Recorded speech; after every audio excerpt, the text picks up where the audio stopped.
How my family turned their backs on me, then came crawling back when they needed me. Have you ever felt invisible in your own family?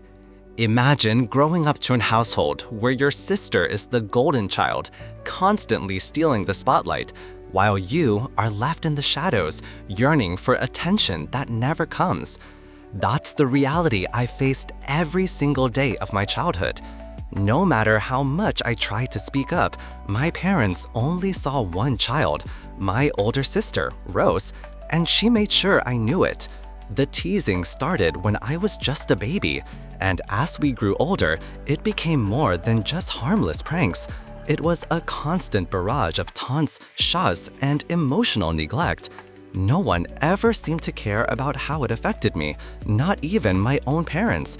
But at 18, something inside me finally broke. I couldn't stay in that house any longer. I made a choice to leave it all behind. What happened next? Well, that's a story I'm about to share. Growing up, I was never the one who mattered. My sister Rose was always the star, and I was just the backdrop, the unnoticed figure in the corner of every family picture. It started when I was born. Rose, only 5 at the time, didn't understand why I was stealing the attention she thought belonged to her. She would throw tantrums when our parents doted on me, as if my mere existence was an offense to her. Every birthday, every family gathering was a reminder of just how insignificant I was. While the family celebrated her achievements, no one seemed to care about mine. I was the one who had to apologize when she would snatch my toys, when she'd lash out for no reason. By the time I was 10, things only escalated. Rose started physically pushing me around, shoving me out of the way when there was no need.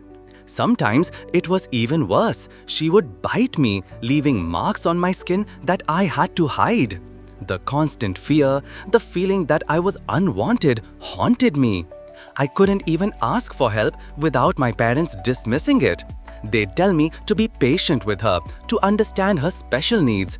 But it was never about her condition. It was about them choosing to turn a blind eye. Rose could do whatever she wanted, and I was expected to just deal with it.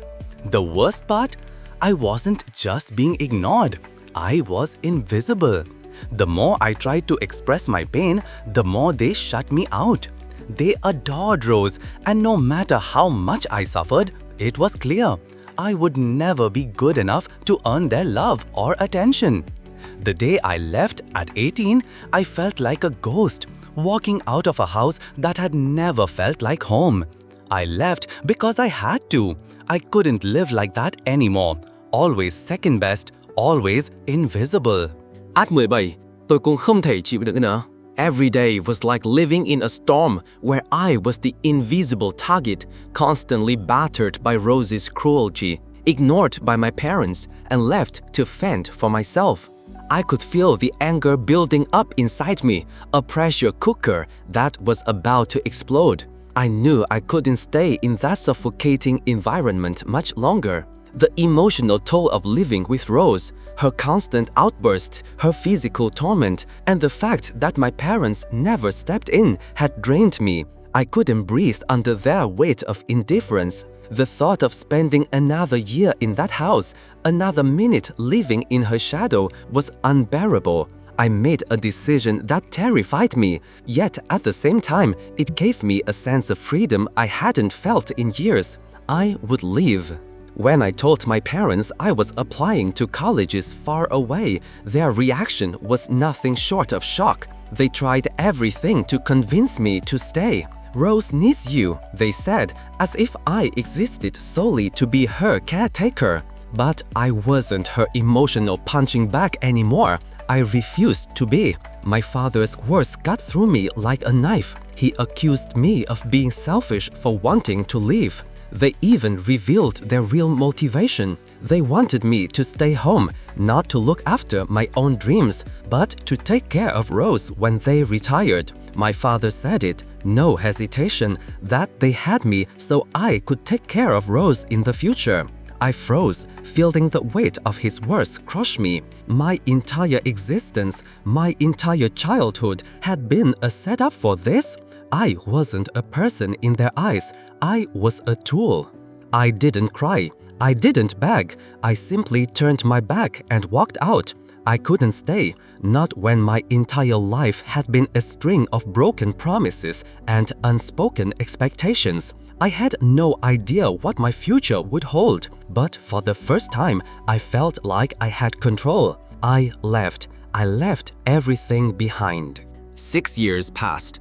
In that time, I rebuilt my life from the ground up, carving out a future I'd never dreamed possible while I was still in that house. College became my sanctuary, a place where I could finally breathe without the constant weight of my parents' expectations or my sister's cruelty. It wasn't easy, but with each passing day, I felt stronger, more determined to never return to that suffocating reality. But life, it seemed, had other plans. One day, out of nowhere, my phone rang. The caller ID said Mom. My heart skipped a beat, a mixture of disbelief and dread flooding my chest. I hadn't heard from them in years, not even a birthday message. Why now? I hesitated, then picked up. My father's voice, strained and unfamiliar, greeted me, but what he said left me numb. Rose, my sister, had gotten herself into serious trouble, and now my parents were desperate for my help. They claimed they had missed me, that they regretted how things ended. It felt like a slap to the face. After all these years of silence, of not even checking in to see if I was okay, they wanted me back. They needed me, not because they had changed, but because Rose's troubles had spiraled out of control. As the conversation dragged on, my father told me how they were at their wits' end with Rose, how her behavior had worsened, and how she had finally crossed a line that even they couldn't ignore. But it was clear, this wasn't about me, it was about them. They weren't asking for forgiveness or even an apology. They needed financial help for Rose's legal troubles, and it was painfully obvious they wanted me to step in, like I always had. They wanted me to be the solution to their problems, just like they had always expected. The anger, the years of hurt came rushing back in an instant. They hadn't changed. They still saw me as nothing more than a tool, someone to pick up the pieces when they'd broken everything. I felt the familiar sting in my chest, the resentment bubbling up, but this time, I wouldn't give in. I was no longer the person they could manipulate. They had lost me a long time ago.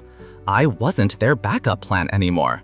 I had a life, a future, and I wasn't about to throw it all away just because they had finally realized the cost of their neglect.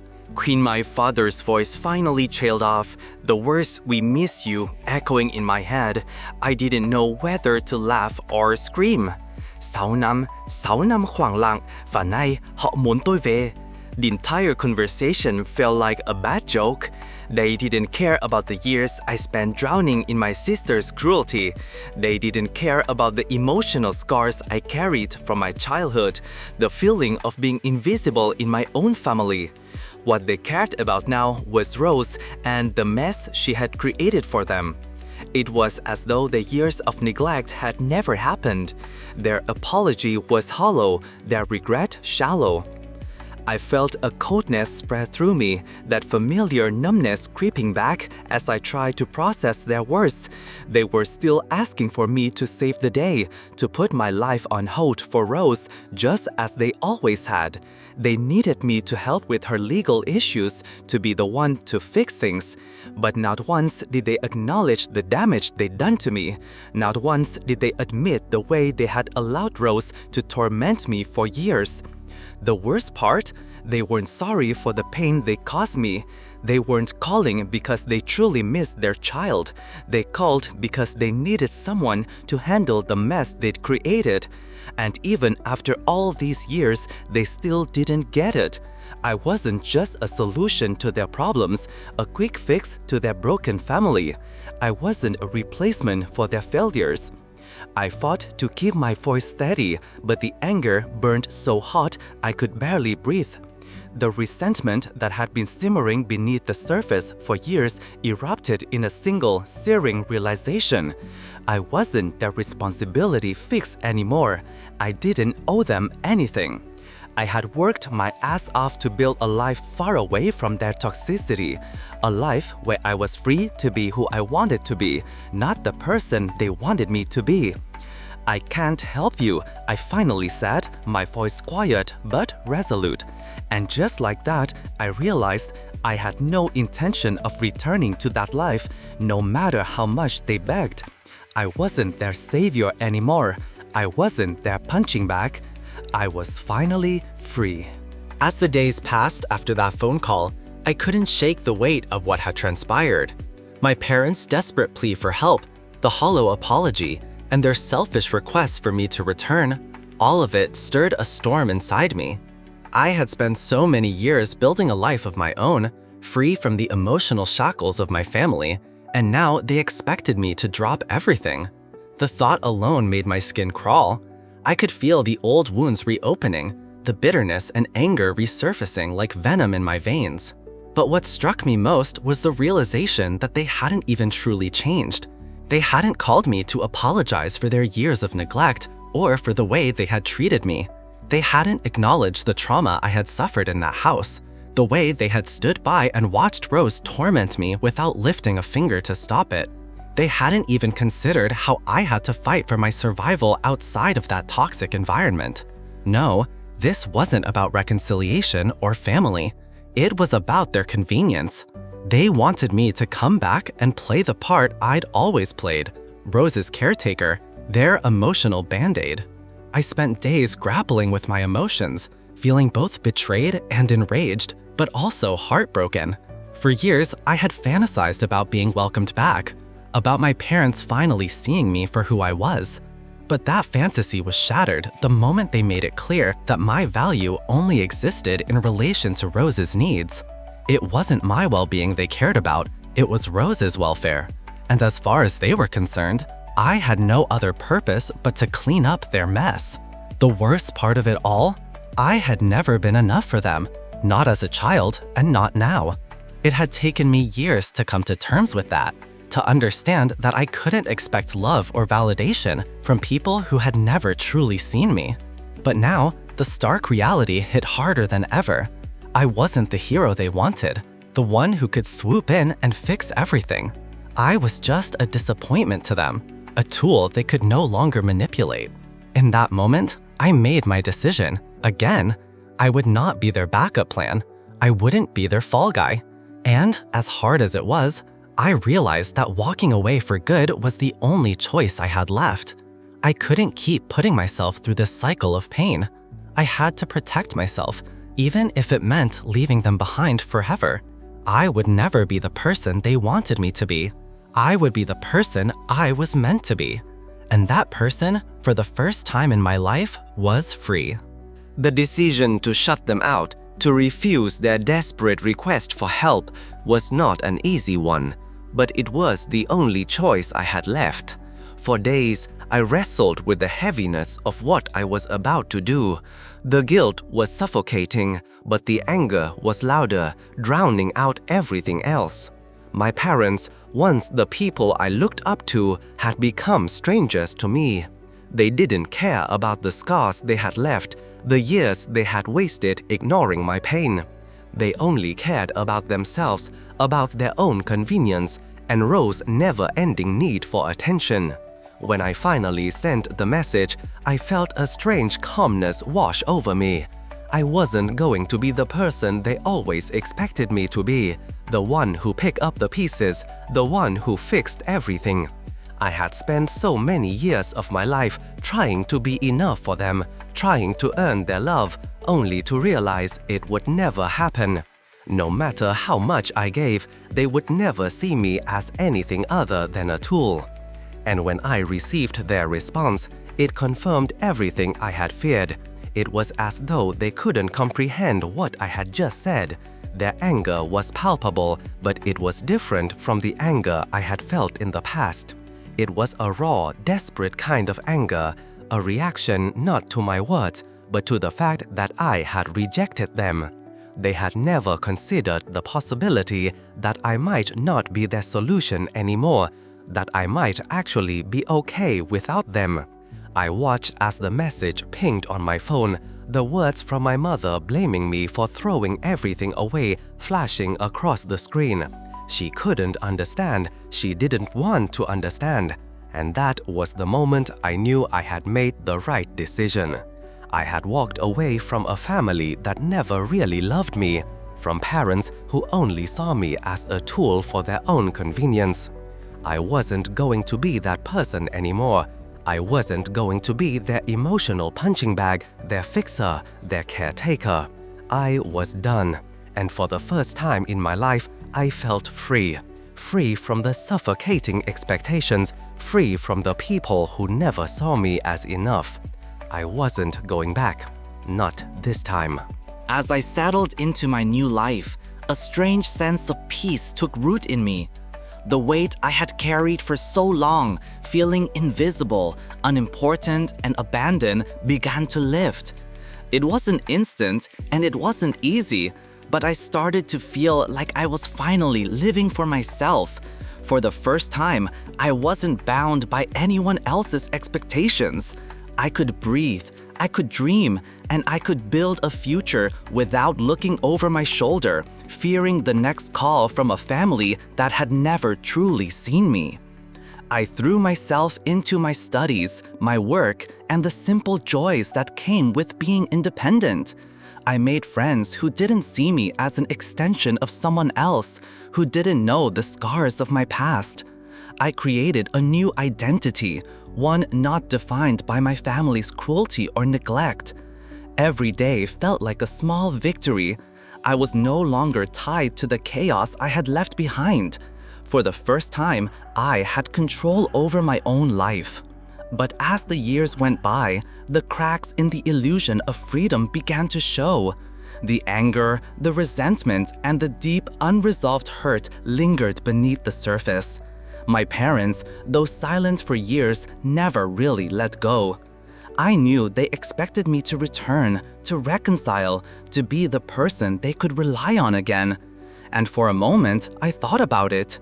The thought of being the good son they always wanted me to be was tempting. But I quickly realized that I had fought too hard to be free to let them back into my life. I had to remind myself why I left.